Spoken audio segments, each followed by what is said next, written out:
Você tem curiosidade de saber como que vai ser o último dia da nossa história aqui na Terra? Você gostaria de saber qual vai ser a sequência, o que vai rolar aqui? Bem-vindo a mais um vídeo aqui do meu canal e a discussão hoje vai ser essa. O que é que vai acontecer no último dia da história humana?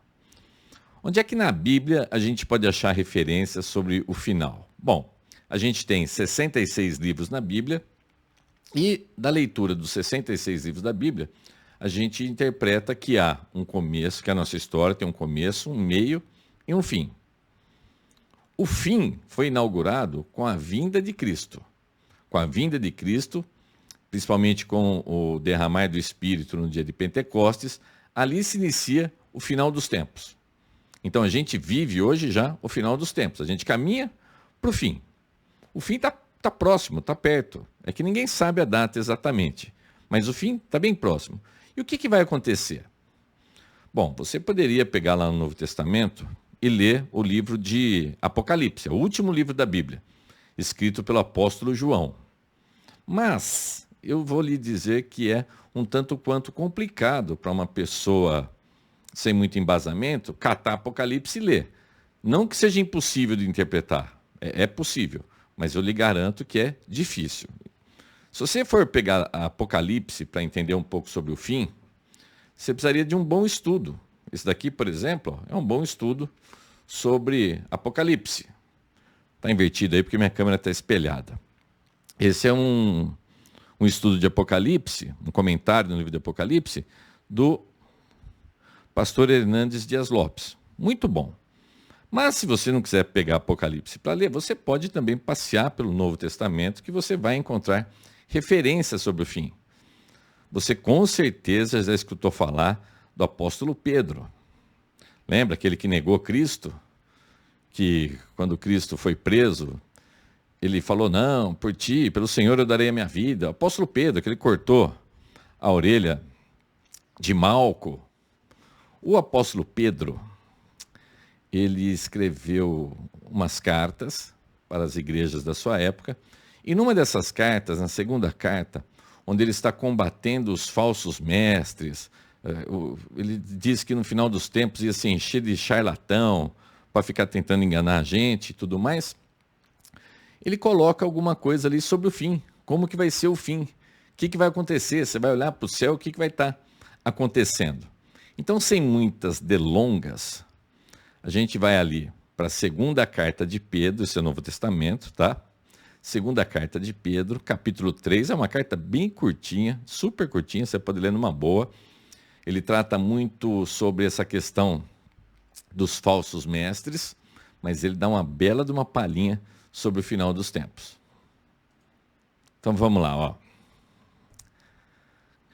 Ele estava dizendo, né, o encadeamento do que ele vai dizer aqui, ele estava dizendo que as pessoas ignoram a Cristo, zombam de Deus, ignoram que Deus já acabou uma vez com o mundo através da água, do dilúvio. Eu ainda vou fazer um vídeo falando sobre o dilúvio, muita gente acha que é uma fábula da Bíblia, não é fábula não.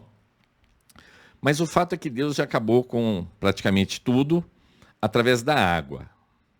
Só salvou Noé e mais umas 7 pessoas ali, e mais os animais da arca. Mas isso é outra história.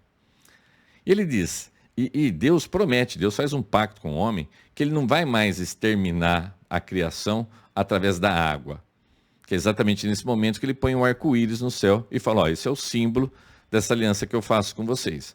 Então, o arco-íris na Bíblia não tem nada a ver com esses movimentos que você vê por aí. O arco-íris é um símbolo da aliança que Deus fez. E que ele não ia mais acabar com o mundo com água. Aí o apóstolo Pedro fala assim, não vai acabar com água. Porque agora quando acabar, vai acabar com fogo. Então eu vou ler aqui, ó, segunda carta de Pedro, capítulo 3, versículo 7 em diante. Mas os céus e a terra, que agora existem pela mesma palavra, se reservam como tesouro e se guardam para o fogo, até o dia do juízo e da perdição dos homens ímpios. Mas, amados, não ignoreis uma coisa, que um dia para o Senhor é como 1000 anos, e 1000 anos como um dia.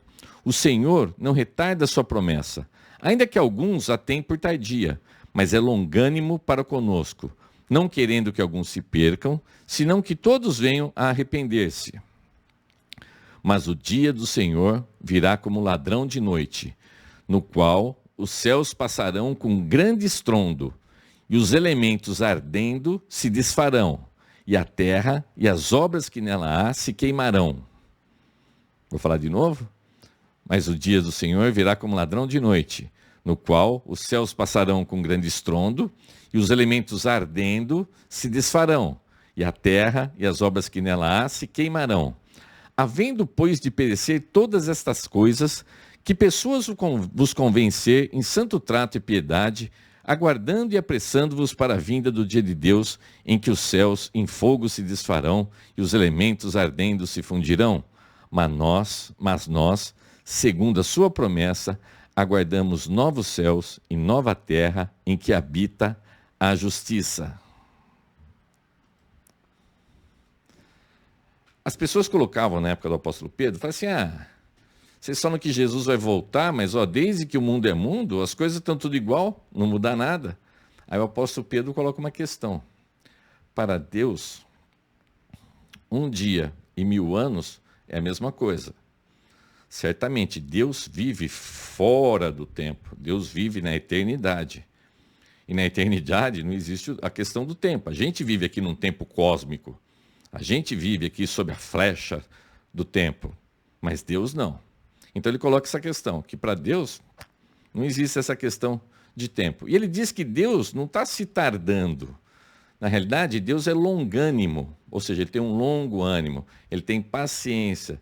E que ele faz isso para quê? Para que a gente morra? Não, para que dê tempo da gente se arrepender.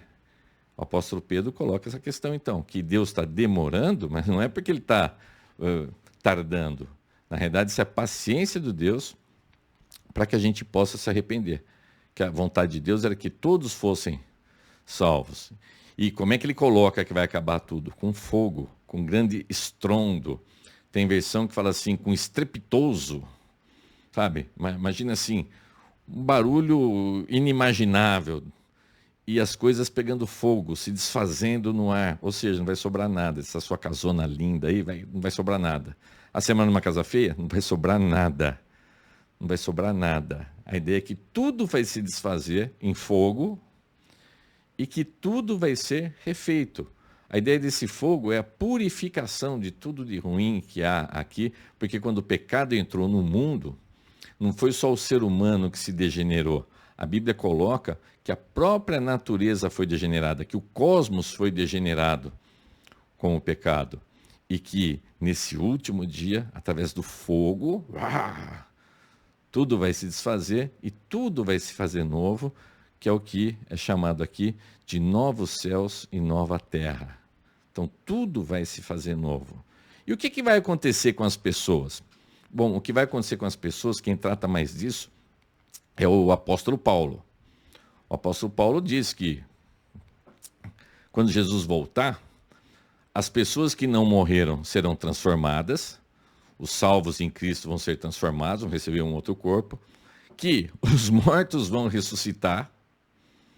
Então imagina, todo mundo que morreu vai aparecer de volta. Ele coloca também que quem morre em Cristo já vai para o céu e fica aguardando o retorno de Cristo, para a gente retornar em carne e osso aqui, mas é num novo corpo, que quem não aceita Cristo já vai para tormentos eternos, e que vai haver um julgamento.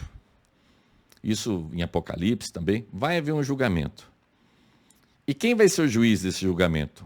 O próprio Jesus Cristo. E você vai ser julgado por tudo que você fez, mas não é só pelo que você fez, é por tudo que você pensou. Lá nos 10 mandamentos, o 10º mandamento é não cobiçarás. Para saber que você cobiçou, Deus tem que conhecer os seus pensamentos, o seu coração, e Deus conhece. Então você vai ser julgado por tudo que você fez, que você pensou, e nós somos pessoas condenadas. Então vai haver o grande tribunal de Cristo. Então, tudo queimando, tudo pegando fogo, tudo se refazendo, e de repente você está ali, no tribunal de Cristo. E você vai ser pego de calça curta, porque Jesus falou, apóstolo Pedro falou, e apóstolo Paulo falou, que Jesus vai voltar como um ladrão. Não que ele está comparando Jesus com um bandido, mas que o dia da volta do Senhor vai ser como um ladrão. Ninguém espera que o ladrão vai entrar em casa.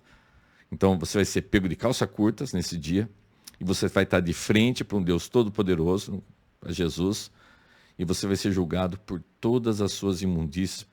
Todos nós somos assim. E você vai ser julgado. Agora, tem uma galera que não vai ser julgada. Que galera é essa?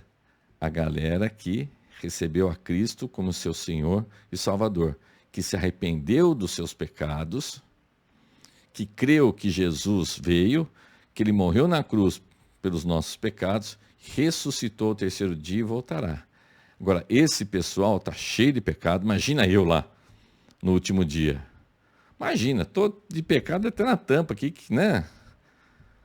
Mas Jesus vai mandar eu ficar de ladinho. Ele fala assim, você não, você vai para aquela galera ali, dos que foram perdoados.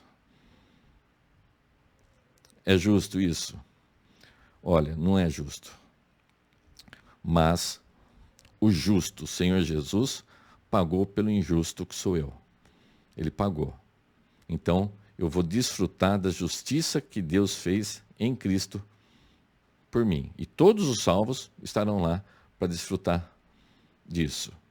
Você quer ter um pouquinho da noção desse amor, do que vai ser? Cristo fala assim, você não, você vai ali de lado. A gente vai para Romanos agora, deixa eu voltar aqui. Ó. A gente vai para Romanos agora. Romanos 8.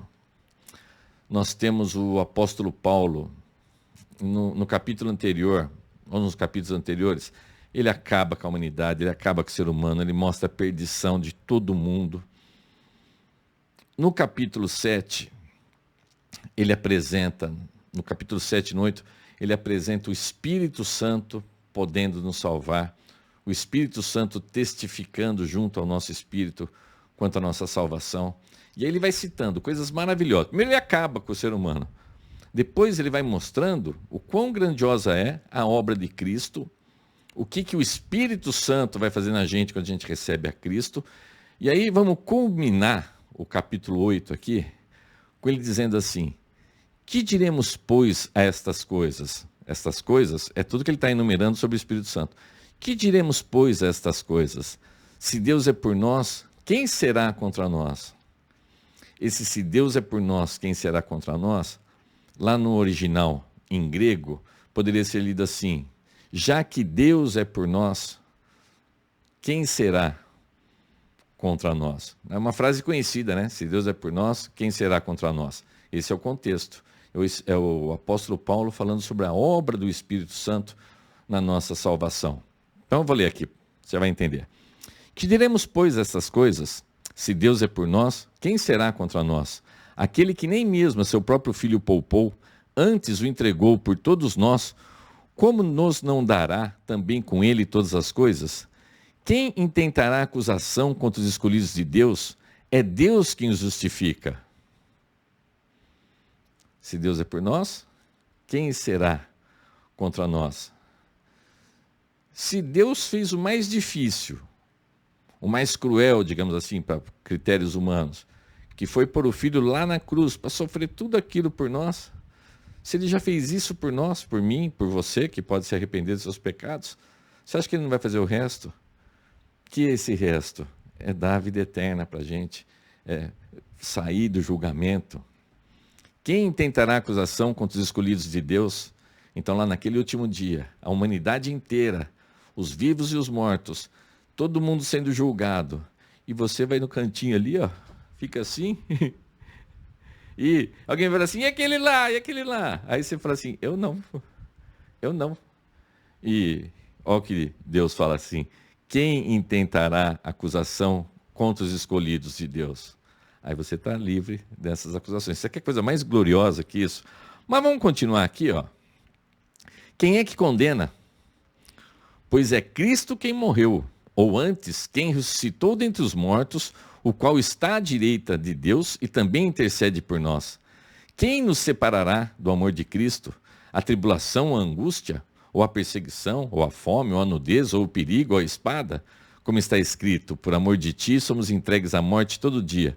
Somos reputados como ovelhas para o matadouro, mas em todas estas coisas somos mais do que vencedores por aquele que nos amou. Essa frase você também já ouviu bastante, né? Mas em todas estas coisas somos mais do que vencedores por aquele que nos amou. Se você entregar sua vida para Cristo, não tem o que possa te separar. Você vai continuar vivendo aqui, a vida é dura aqui na terra.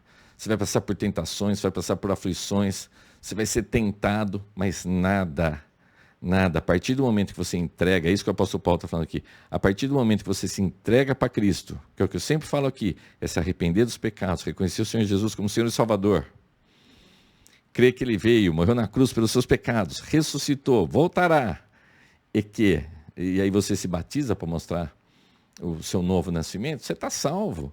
E nada vai fazer você perder essa salvação, nada vai te separar do amor de Cristo. E lá no último dia, você vai estar no cantinho lá feliz da vida.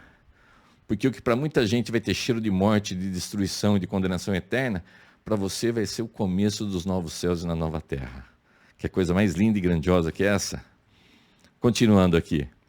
Porque estou certo de que nem a morte, nem a vida, nem os anjos, nem os principados, nem as potestades, nem o presente, nem o porvir, nem a altura, nem a profundidade, nem alguma outra criatura nos poderá separar do amor de Deus que está em Cristo nosso Senhor. Você percebe que o último dia vai ser lindo para alguns e vai ser o dia mais terrível para outros. Esse evangelho que eu estou pregando aqui, ele tem cheiro de vida para alguns. Tem gente que está vendo isso daqui e está falando assim, nossa, mas que notícia maravilhosa. Evangelho significa isso, é boa notícia. Então muita gente está vendo esse vídeo e fala assim, nossa, mas que boa notícia, eu quero. Tomara que você queira mesmo, que você entregue sua vida para Deus. Mas para muita gente, a rejeição desse evangelho provoca o cheiro de morte. E lá no último dia, a pessoa vai para o inferno. Vai ficar no tribunal de Cristo. E você vai poder falar que Deus é injusto? De forma alguma. Deus é justíssimo. Justíssimo, santo e perfeito. Que você possa se arrepender dos seus pecados. Que você possa entregar a sua vida para Jesus. O vídeo já está muito longo, eu não gosto de fazer vídeo longo, mas eu acho que o assunto merece. Que você tenha uma abençoadíssima semana e que a gente possa se ver lá no último dia, no cantinho dos que Deus fala assim, não, contra esses não tem nenhuma condenação. Um grande abraço, que Deus abençoe, tudo de bom, tchau, tchau.